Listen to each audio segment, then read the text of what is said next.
Alright guys, welcome back. So, this has been a popular request. I'm just going to go ahead and do it since this is something that I've been doing for years and I'm good at. This is how to disassemble a Delco GM radio. This particular one's out of a Grand Am.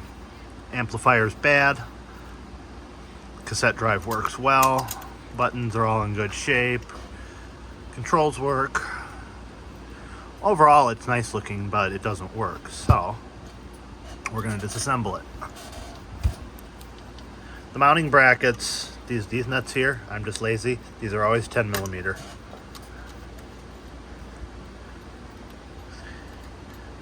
These nuts are specific. They got this small turning washer. Alright, these tabs to get these out, slip your fingernail, you can do it with two underneath, or a small flat blade. Then slide back, they pop right out. Then again, same thing on the other side.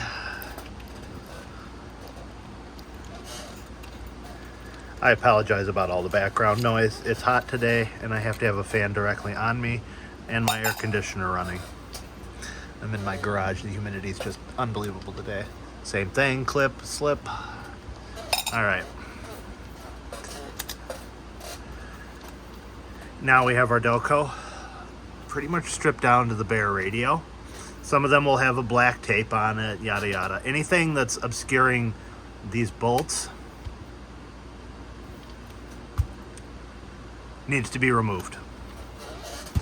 You're going to need a 1/4 inch nut driver. You want to do this by hand because they're just very small thread screws. The screws are all the same as well. See? So it doesn't matter which order they come out, and it doesn't matter which order they go back in. I'm gonna just make sure both sides are unbolted. It's these 3 bolts here, this one, and this one. So a total of 3.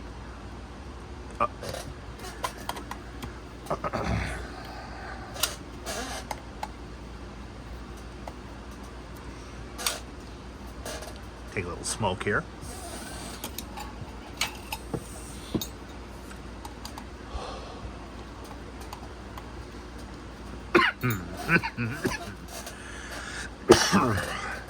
Pardon me. Next step, there's adhesive along this whole edge of the radio here. You're just gonna push up and pop. Once the adhesive breaks, open it up just like that, then lower it back down. Fingers up here, pull up to release these little tabs that assist in holding the faceplate like this, nice and firmly to the radio. Again, that's up like this. Up, break the adhesive. Usually it breaks very easily. Sometimes you'll bend this a little bit. You can bend it back. Cover comes right off. Make note, this is important. This is your top cover. This is shielding, so none of the circuits on the board short out. Now your next step is bring over your tray here. I don't do this organized because this is a parts radio and I'm not going to be putting it back together. These just pull off. Take the knob first.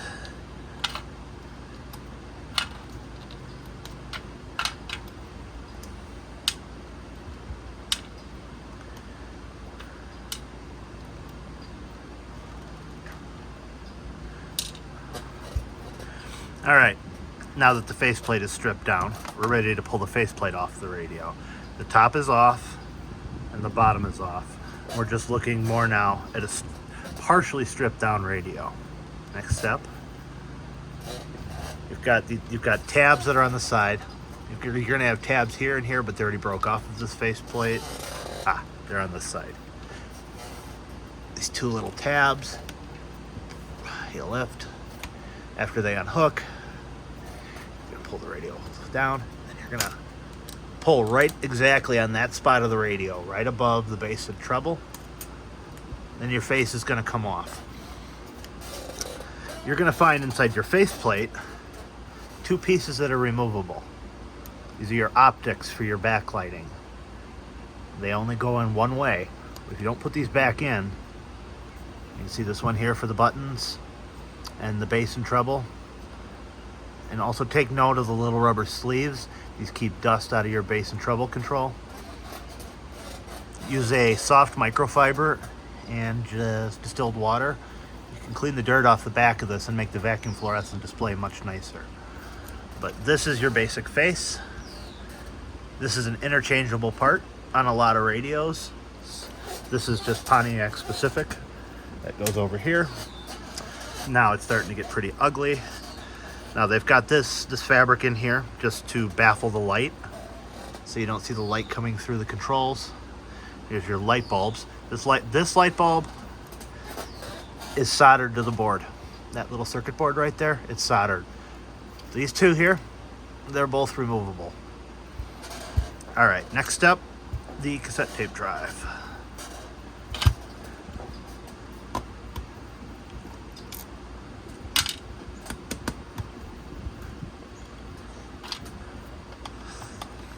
The little titty thing sticking out of the back of the radio slips into the dashboard and supports the back side of the radio so the radio doesn't vibrate.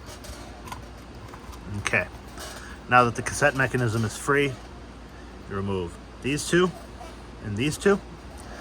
Then you're going to pull it out and you'll see the wire is neatly twisted here. We'll just pull that around, untwist it. Now you can put your radio aside, set your cassette tape drive down so you don't cut yourself with it. Firm grip here, firm grip top of connector here, wiggle, wiggle, wiggle, pull, and there you go. The cassette mechanism is free from the radio. This is your basic, this is one of the designs of a basic Delco tape drive. Another very interchangeable part. Here's the model number of the radio for those who are interested. But okay, now these are just pressure. Wiggle, wiggle, pull. Wiggle, wiggle, pull. Wiggle, pull.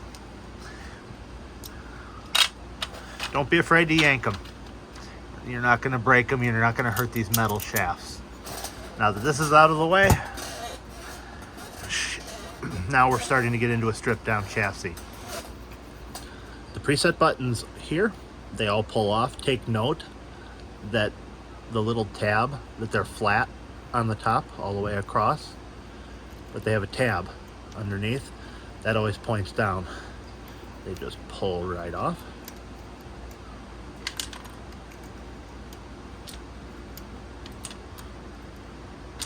All right, this is a bare radio.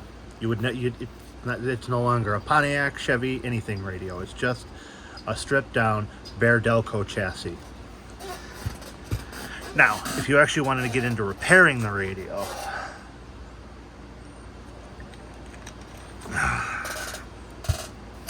we're going to go in deeper now. This is your AM FM radio tuner, the top circuit board.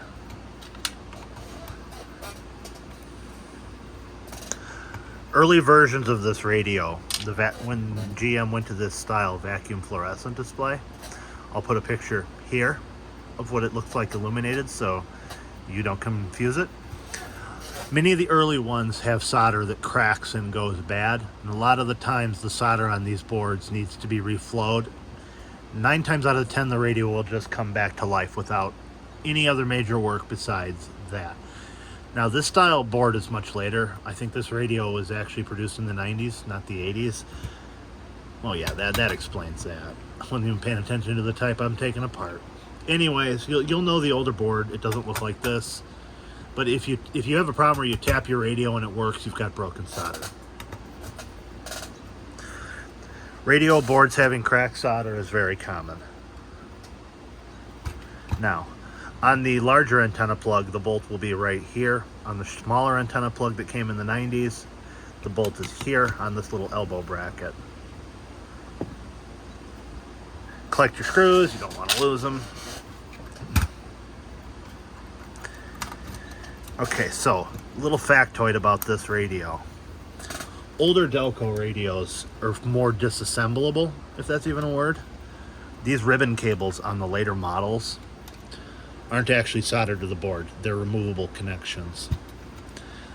They started getting cheaper in this era. This is basically the brains of the radio, where the power comes in. You've got the clock logic, all that stuff here. That's the bottom side of that same board. Now this whole side of the radio here is your amplifier. Now we're going to get to that. Now to get into the amplifier, there's a little bit of work involved, but it's not bad. In here is where the three capacitors go bad. I'll point them out. I'm just going to give a basic rundown of the whole amplifier while it's apart. Okay, I've removed all 4 screws from the heatsink. Now there's a screw here, a screw here.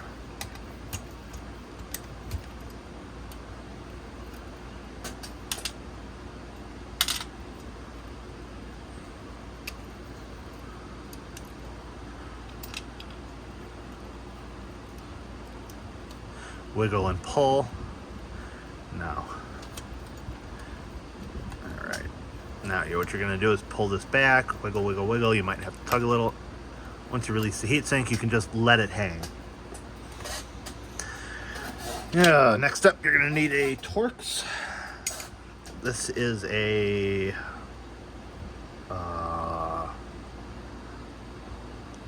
unlabeled. Okay, whatever. Probably like a T15.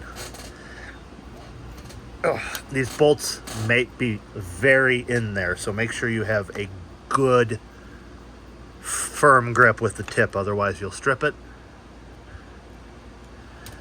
And these are absolutely a nightmare to pull out because they strip so easily. And the thermal compound that GM used has become petrified. So it's become thread locker, basically. You gotta think, this radio's probably over 30 years old now. Come on. Oh, it would.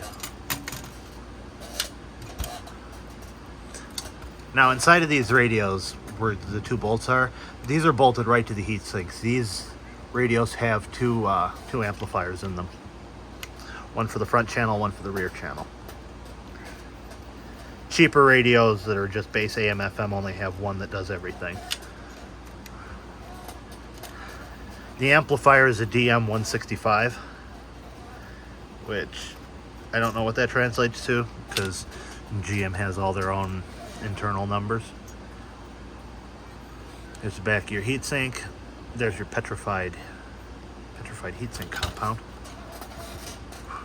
You'll want to clean that off with isopropyl, which actually I conveniently have. Bear with me, guys.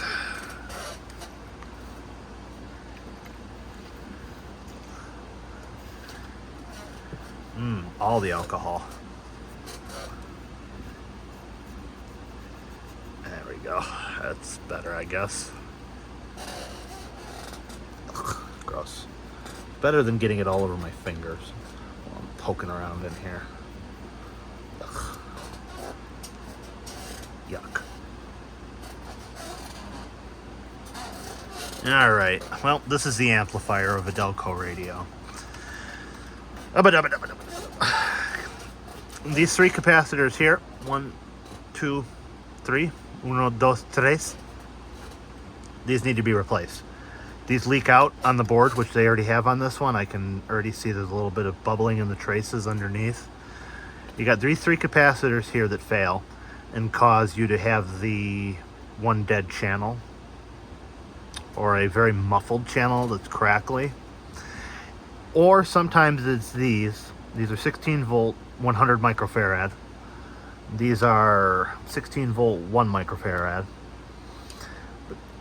let's see, you got, these are all, these are radial, these are axial. You can actually buy these capacitors on DigiKey or Mouser. Make sure you get the right kind. Don't try to rig different kinds in because it looks terrible. I've done it.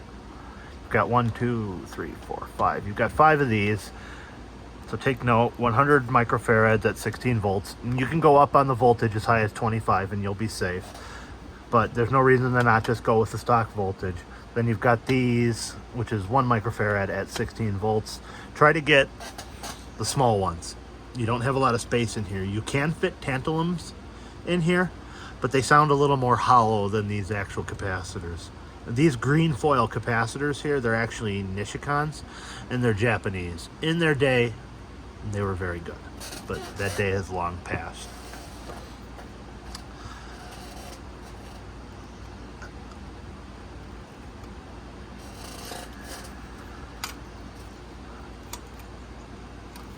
And this is your radio tuner, like I was saying.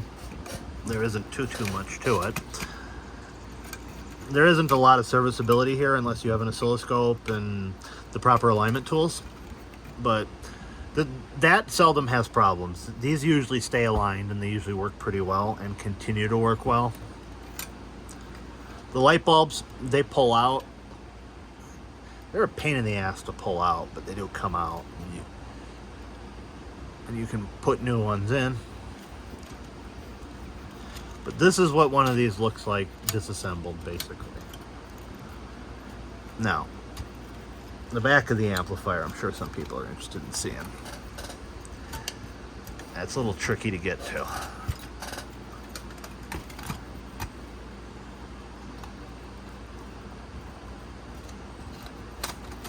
Make sure you put this isolating card back in. Now, when you want to work on your amplifier, you can pretty much get to the back of it like this. The wiring all can be easily pushed away from it. And if you have a steady hand, you'll be working in this area right here, resoldering these 3 capacitors. And that's pretty much how you fix one of these. And that's how you disassemble it to do it. I'm thinking, do I want to do the reassembly? Nah,